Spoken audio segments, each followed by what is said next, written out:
কালকে ছিল 31শে জুলাই। কালকে এই মাসের লাস্ট একাদশী পড়েছিল। তো আমি যেহেতু একাদশী করি, তো একাদশীর দিন কিছু খাবার আমার করতেই হয়। তো সাবুর পায়েস আর এই বাদামগুলো সকালের দিকে ভেজেছিলাম, সকাল বলতে কি 12টা-1টার দিকে।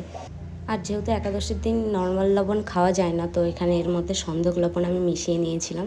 আসল কথা হচ্ছে যে সাবুর পায়েসটা যেহেতু মিষ্টি, আর উপোসের দিন মিষ্টি খাওয়ার পর কেমন যেন মুখটা কেমন একটা হয়ে থাকে, তখন একটু ঝাল বা একটু লবণের কিছু খেলে ভালোও লাগে। তো তাই জন্য এটা করলাম। আর তার একটু পরে খেয়ে নিয়েছিলাম ফুটি। আর তারপর দেখো, ওনার খাওয়া দাওয়া হয়ে গেছে, উনি এসে আমার কাছে আদর খাবে।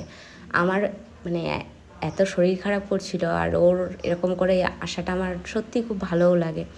তো তারপর যাই হোক, রাতে করে নিয়েছিলাম সাবুর হচ্ছে একটু মানে কি বলবো ওটাকে, সিদ্ধ টাইপসের, আর ওর সাথে আলু সিদ্ধ, ঘি আর সন্দক লবণ, আর একটু লঙ্কা কেটে নিয়েছিলাম, আর সাথে ছিল দুধ।